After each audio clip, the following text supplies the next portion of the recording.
Ici, c'est différent. On commence la discussion avec vous.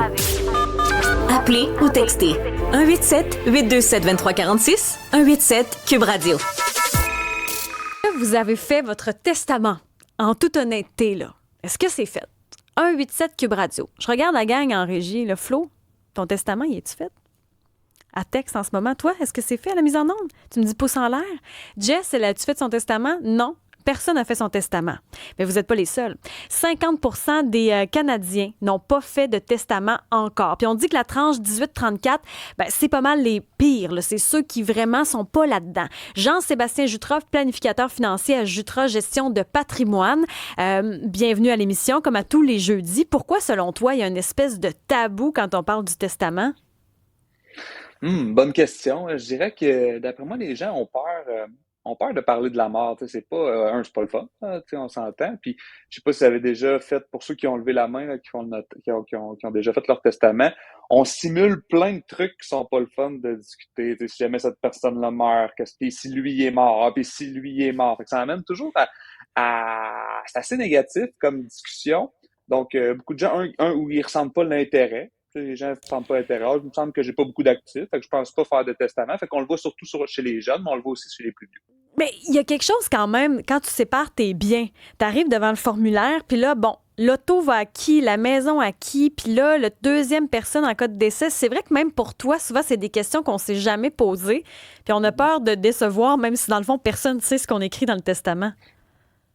Ouais, tout à fait. Mais tu sais, en fait, on peut faire des legs particuliers dans un testament. Tu sais, je peux léguer ma montre particulière à telle personne. Tu sais, je peux faire des legs à titre particulier. Mais tu sais, souvent, ce qu'on va voir, c'est qu'on va léguer de façon universelle à ses enfants, à part égale, ou à son conjoint ou sa conjointe, qui lui ou elle, après, va reléguer aux autres enfants, pardon.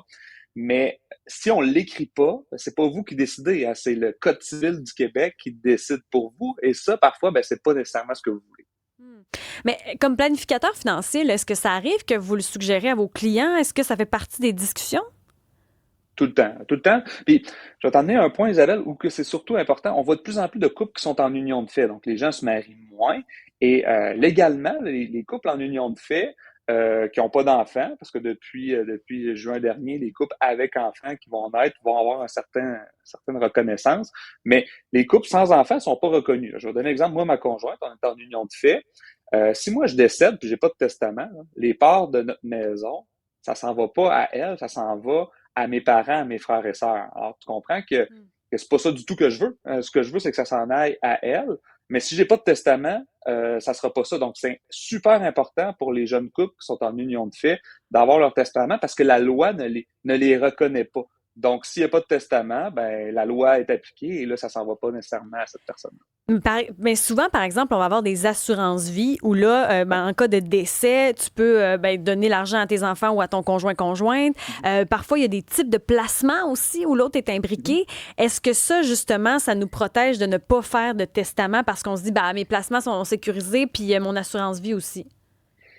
C'est sûr que c'est mieux que rien, tu sais, d'avoir justement mon assurance vie, je vais léguer un bénéficiaire directement. Parce que ma assurance vie, je peux le léguer à la succession. Si je la lègue à la succession, ça fait exactement ce qu'on vient de dire si j'ai pas de testament. Mais si je la lègue directement à ma conjointe, quand on est en union de fait, c'est pas un problème. Mais tous les autres actifs que je peux pas faire ça, résidence, il y a certains types de placements que je peux pas faire ça non plus. Alors là, je me retrouve à avoir mes frères et sœurs qui se retrouvent à avoir mon argent, peut-être pas vraiment ça que j'avais envie de l'être. J'aurais aimé que ce soit ma conjointe et qui aurait cet argent-là pour arriver à ses besoins. Puis là, malheureusement, ça ne sera pas le cas. Fait que le testament, même s'il y a des produits qui permettent de contourner un peu ça, selon moi, il est inévitable. On ajoute également à la discussion notre collègue, je vais retrouver son nom, c'est Maître François Bibeau, notaire, directeur général de l'Association professionnelle des notaires du Québec. Bienvenue chez nous, Maître Bibeau. Oui, bonjour, ça me fait plaisir d'être avec vous. Notre collègue du journal mentionnait qu'un testament, ça pouvait coûter entre 300 et 500 $. Semblerait qu'il y a eu des représailles là, pour ça. Combien ça coûte réellement, Maître, faire un testament?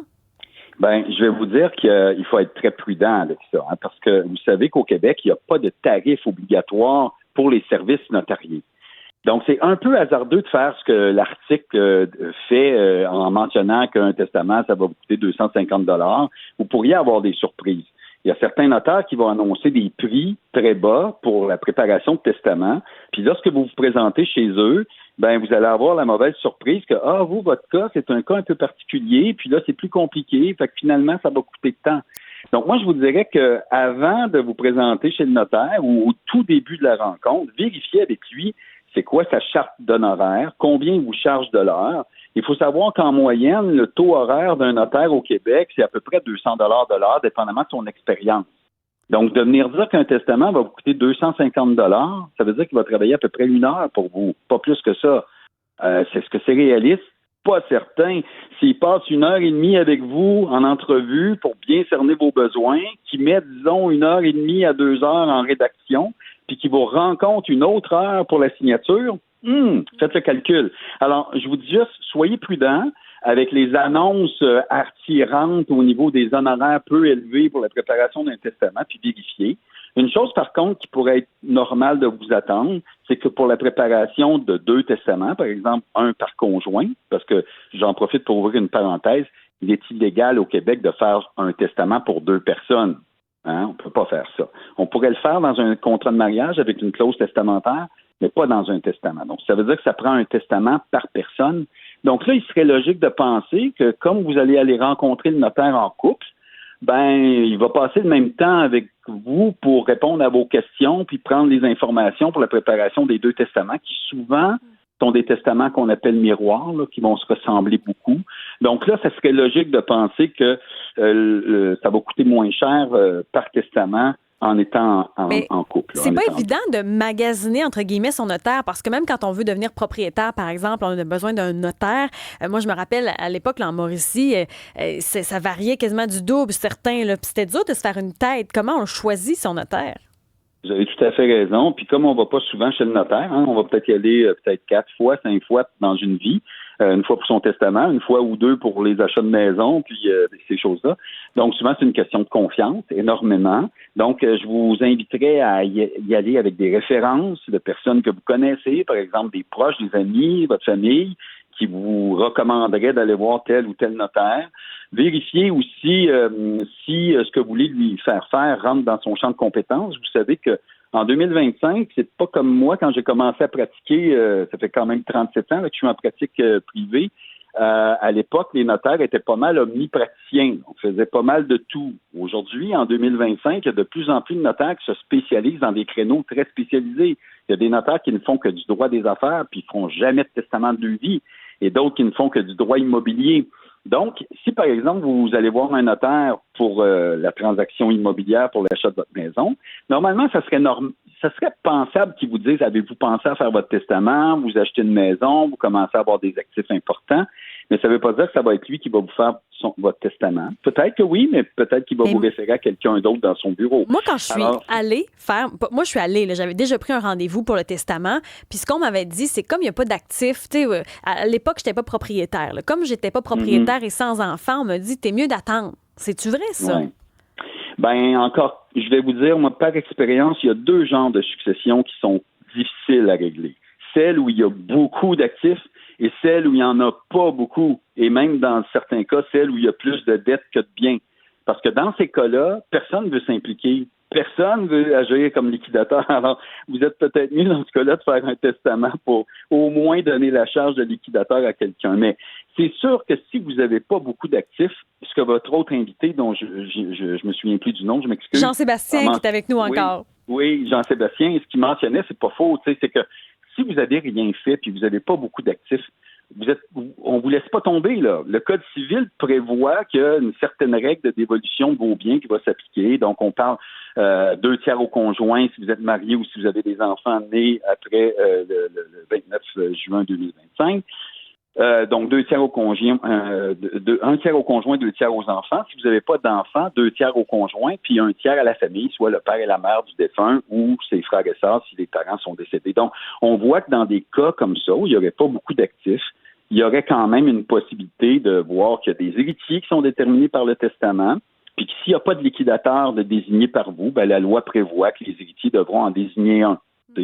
Alors, ce ne sera pas la catastrophe, mais c'est quand même pas si complexe de faire un testament. Puis, dans les cas où il n'y aurait pas beaucoup d'actifs, il faut se souvenir qu'il y a plusieurs façons de faire des testaments. Il y a 3 formes reconnues au Québec pour les testaments, donc le testament notarié dont on vient de parler, Oui.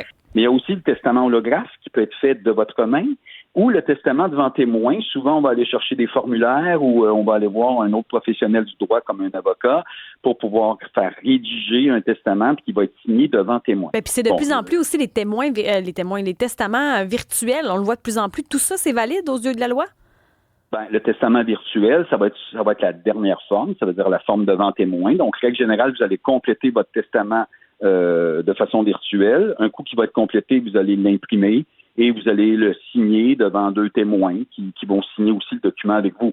Là, le problème qu'on retrouve en pratique privée, c'est que souvent, nos clients nous arrivent avec ce genre de testament-là pour qu'on prenne action en tant que notaire, pour le faire valider devant la loi.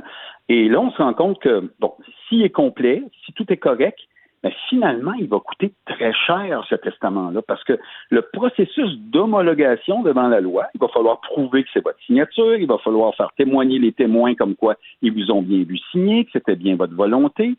Donc, il va y avoir un délai, disons, de quelques mois avant d'avoir le processus d'homologation complété, puis ça va vous coûter facilement entre 3 000 et 4 000 $ de frais d'honoraires pour faire valider ça. Donc, de faire un testament, disons, qui vous aurait coûté... Ne soyez pas autonome. Oui, c'est ça. Un testament de 500 $, mettons, 560, 700 $ même devant notaire, c'est une aubaine, là, comparativement à ça. Il y a quelqu'un au 187 Cube Radio qui nous dit, est-ce que vos invités savent à quelle fréquence on doit mettre à jour nos testaments? Nous, ce qu'on recommande souvent à nos clients, c'est au moins une fois à tous les 5 ans, remettez-vous le nez dans votre document. Relisez ça. Vous aviez nommé Annabelle comme tutrice pour vos enfants. Mais Annabelle, vous avez eu une grosse chicane avec elle. Puis là, vous aviez oublié que vous l'aviez nommée là. Mais là, vous voulez plus du tout que ce soit elle qui s'occupe de vos enfants à votre décès. Ça serait peut-être le fun de faire changer ce bout-là. Puis à tous les 10 ans, là, allez donc voir votre notaire avec votre document. Mais ça coûte combien, aller voir son notaire pour faire des modifications? Comme je vous disais tout à l'heure, vérifiez avec votre notaire quel est son taux horaire. Moi, dans un cas comme ça, c'était une consultation. Donc, les gens venaient me voir. Et là, je leur disais, moi, mon taux horaire à l'époque, c'était 250 $ de l'heure. Si on passe 1 heure ensemble, on regarde votre testament.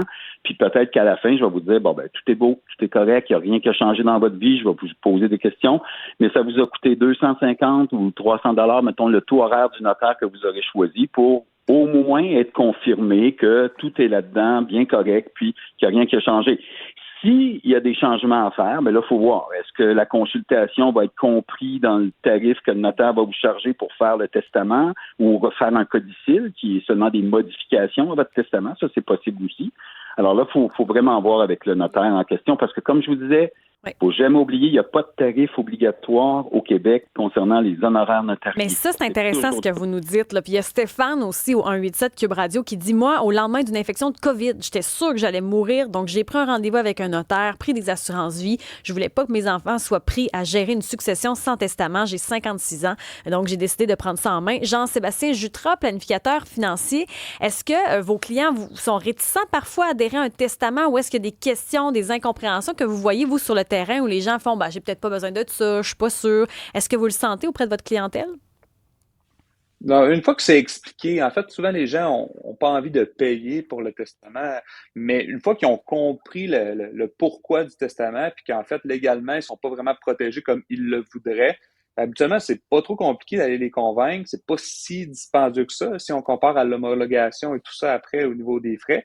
Mais souvent, ce qu'on voit, c'est que les gens vont se retourner sur ChatGPT, ils vont faire un testament. Ils vont dire, je vais faire un testament devant un témoin via ChatGPT. Mais là, ce qui arrive, c'est que souvent, il peut y avoir des erreurs. C'est pas ChatGPT va faire un barème tout ça, mais va pas poser autant de questions que les notaires. Fait que là, on se retrouve à avoir des testaments qui sont pas parfaits, puis que parfois on est marié. Le testament attention à la technologie. Pas tout ça. C'est ça. Jean-Sébastien Jutras, Maître François Bibeau, merci beaucoup. Merci à toute l'équipe. Merci à vous.